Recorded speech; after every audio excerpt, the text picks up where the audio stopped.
when it comes down to the women's championship picture in NXT, I feel as though it's going to come down to three women. It's going to come down to Roxanne Perez and whether this is Roxanne's redemption story. Cora Jade, whether it's Cora Jade's comeback story or Tiffany Stratton and Tiffany Stratton's untold story.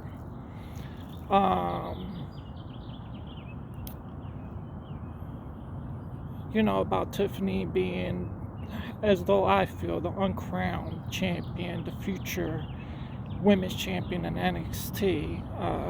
Sometime in the near future. It might not be now, it might be a little bit later, but hopefully before next year, where she'll probably get drafted. When it comes to Cora Jade, now before I start, I wanted to say that I'm not trying to be negative.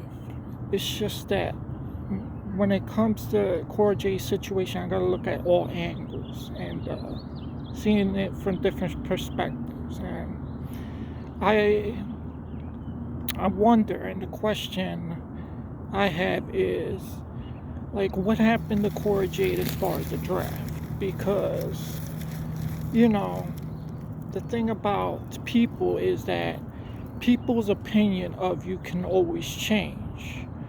And I wonder if that happened with Cora Jade, whether Triple H's opinion of Cora Jade had changed. We've been hearing for maybe a little over a year now about Triple H and his feelings towards Cora Jade and feeling though she's the future, the next big thing, next big superstar.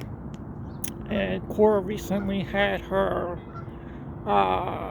tryout at on Main Event, and it got me wondering, maybe Triple H feels as though he feels the same way, but after the Main Event he's like, okay, I do feel as though this girl is the future, is going to be the future, but she's not ready yet. She still needs more time.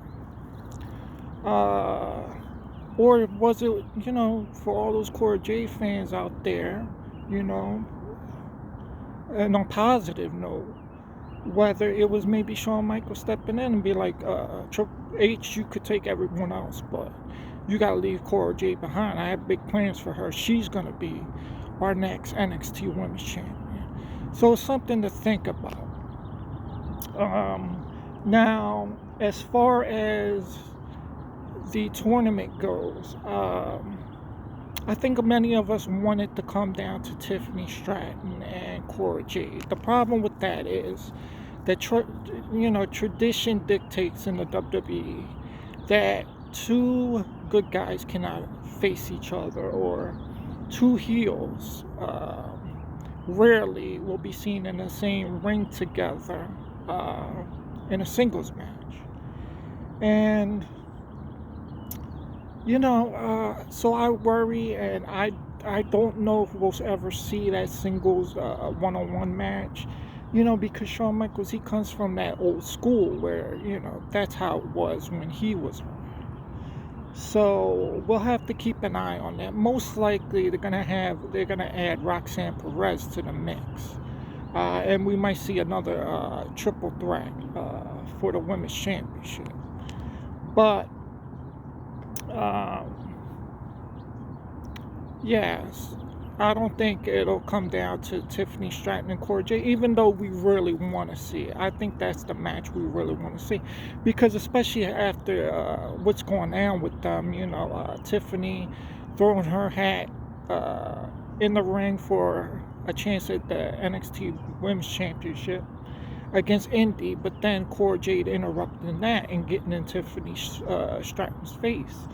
And, and Tiffany Stratton got to feel a certain way about that. And, they need to settle their differences as far as I'm concerned. But, yeah, it's something to be hopeful about, look forward to. I'm definitely going to keep my eye out for this tournament. I'm definitely interested to see what goes down, what happens.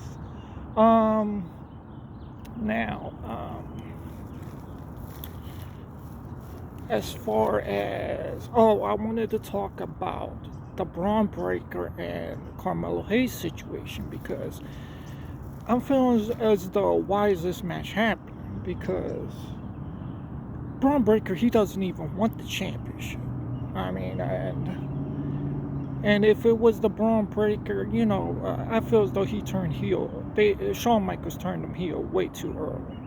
I feel as though if he lost to Carmelo Hayes, or, you know, at Stand and Deliver, and then he, you know, had a rematch. He wanted a rematch because he wasn't happy with the way he, you know, that situation played out.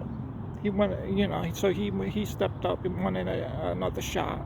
I can understand that, but this Bron Breakker, with him not even wanting a championship, and Melo's like, oh, okay, Bron, I don't care what you want, you know, you're gonna get a world championship match. I don't feel it, you know, and I hope things change, you know, because there's so many guys that Carmelo Hayes could face that won an opportunity at his NXT championship. You know, imagine Carmelo Hayes and damn Dragon Lee. That would be incredible. You know, so hopefully this will change, because I feel as though there's no direction for Bron Breakker right now. It's weird. It's like he's just around. Like there's nothing for him in NXT. So it's very weird. He's just like floating around there. And I hope it changes, where Shawn Michaels changes the way he builds this match up, where it's more like a grudge match. It's not really about the championship. It's about, you know, Melo getting his revenge on Bron for what Bron did to him and Trick Williams. So I'm hoping that you know, that it goes like that. And it's not a regular match. It's more like a street fight, or, you know, a brawl, whatever it is. So I'm hoping it's more like a no disqualification match, something different than a regular match, because then I would buy it, because, okay, it's more about, you know, what happened at Stand and Deliver and after Stand and Deliver, and these two got to settle the differences. Alright, so I hope you enjoyed this video, and, you know, stay tuned for more like it in the future. Alright, peace out. Later.